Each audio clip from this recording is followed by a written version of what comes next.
So we're here with Casey Wilson and Diane Raphael, the writers and stars of Ass Backwards, which is a hilarious road trip comedy that premiered here at Sundance. So let's just talk about, first of all, where the idea came from, and the characters themselves feel like sketch comedy characters. Have you been working with them for a while? You know, we had, I think, I don't know, I guess in some ways we haven't performed them, but we used to do a show at the Upright Citizens Brigade in New York called Rode Hard and Put Away Wet, and so much of that show was based on these weird female relationships and female friendships, and so we always knew we wanted to write something about our own friendship.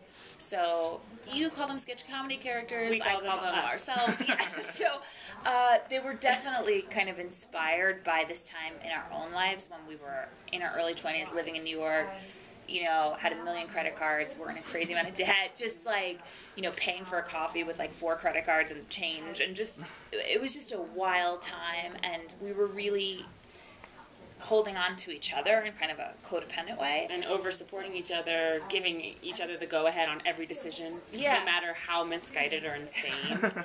So it would just always struck us, we always wanted to write about that time in our lives, and how just, you know, we didn't have boyfriends, we weren't really interested in settling down or getting married, but we weren't really kids anymore. We were in this sort of weird Britney Spears, not yet a girl, not yet a woman. Yeah, exactly. I think she said it best. And we're going to be quoting her a lot today. I hope that's okay with you. No, I mean, Yeah. she's timeless. Exactly. Yes, she is. So we have never really performed them before, but we've had kind of this germ of the idea for a while. Okay. Yeah. Were there any sort of movies that kind of inspired like the style of the comedy while you were writing it, and with these characters? Obviously, a lot of it is influenced by your own lives, but I mean, a wise man, called it a female Dumb and Dumber. I mean, that I'm seeing.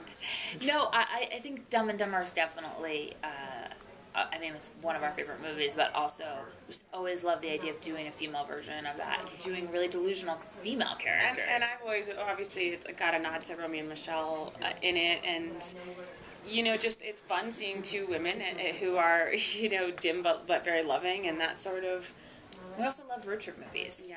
So there's just something so fun about I think about a road trip comedy. So that was always something that we wanted to put these characters on the road and then kind of watch their world crumble and watch fight their intelligence be yeah, tested. and fight to keep their optimism the entire way until they, can't anymore.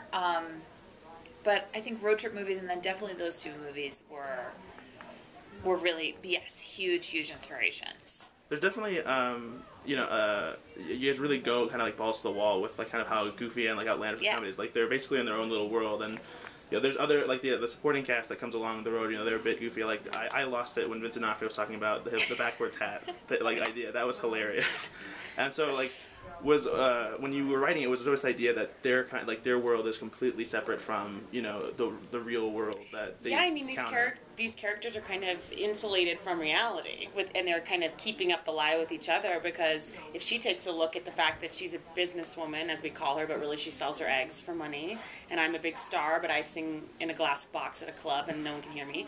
Like, if we take a look at those hard facts, then we really have to take a look at those facts. So it's better for me to say, like, you don't have a man because you're too strong for a man. Yeah. I mean, she believes that lie. And I also think in terms of the casting of the movie, and this was something our director was very, adamant about, and I think it was right. I think our instinct was to cast more comedians, and we do have some that are unbelievable. I mean, Bob Odenkirk and Paul Scheer, but at the same time, I think peppering the world with Just great actors.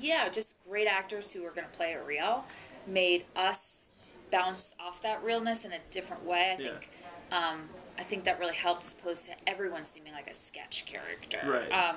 We didn't want that, so I think.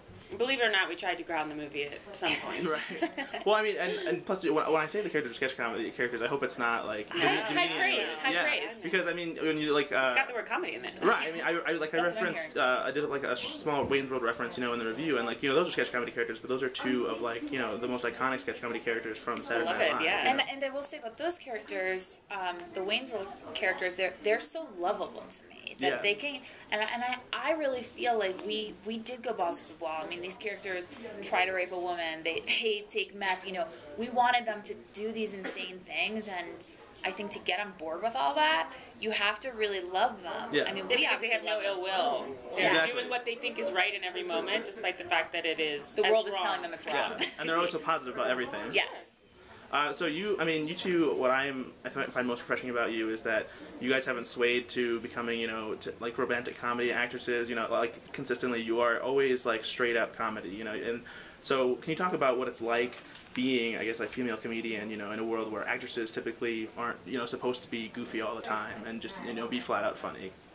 Well, I think that, the romantic comedy, I sort of agree with you. I think it's wasted on a lot of super talented comedic actresses who are in those roles and are delivering, but aren't able to shine in what they can do.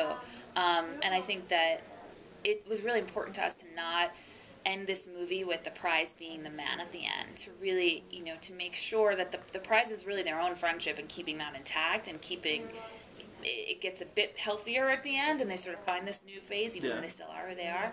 But I think we've been, both of us in our careers, we've been, we're students of the Upright Citizens Brigade, which really ingrains in you, to create your own work. And so that's something we've been doing since we were like 18, is just like, okay, if nobody's going to give me a job, I'll be hiring myself. Yeah, exactly. I'll be sleeping with myself to get this.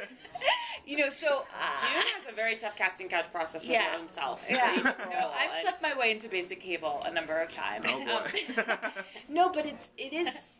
I don't know. I think we've been not. I will not say lucky, because it's been a lot of work to push our shows and get people there and flyer people in New York City to come see our work, and this is really an extension of that, of just like, okay, if nobody's writing the roles that we want to play, then we'll write them for ourselves. And honestly, like, I think we both love physical comedy and that kind of more kind of Carol Burnett, Lucille Ball style, and I just think sometimes those roles aren't out there, and so we're in this at least trying to give ourselves the gift of getting to be the kind of the crazy character, the Jim Carrey role. Yeah. One thing that really, I think, also helps kind of make you guys even a little bit more like outlandish on screen was the changing of the wardrobe. Almost every scene was fantastic, and like a lot of that. What did they bring on this boat exactly, and a lot of it like heightened the idea. Like you mentioned Lucille Ball, like there were times like the hats and stuff you wore, and I was like this. Yeah, it's like when they're in like a simple bookshop, she's in full sequins. Exactly, they're a little overdressed. Yeah, so like how did that, like, was that something that was in the script? Or? I actually, that is entirely our director's vision. I mean, we didn't really have a full sense of the style and aesthetic and how they would movie. look. Yeah, we really didn't, and that was, when he came in, he really felt like, no, they wear costumes. They absolutely wear costumes. They wear hats. They're presenting themselves in every way, as though they're these high fashion women that have $1 in their bank account. Right. So, and there is sort of something in the zeitgeist now, I think, in our culture of this idea of performing yourself, performing the role of yourself, and that is, I think, absolutely what the characters are doing.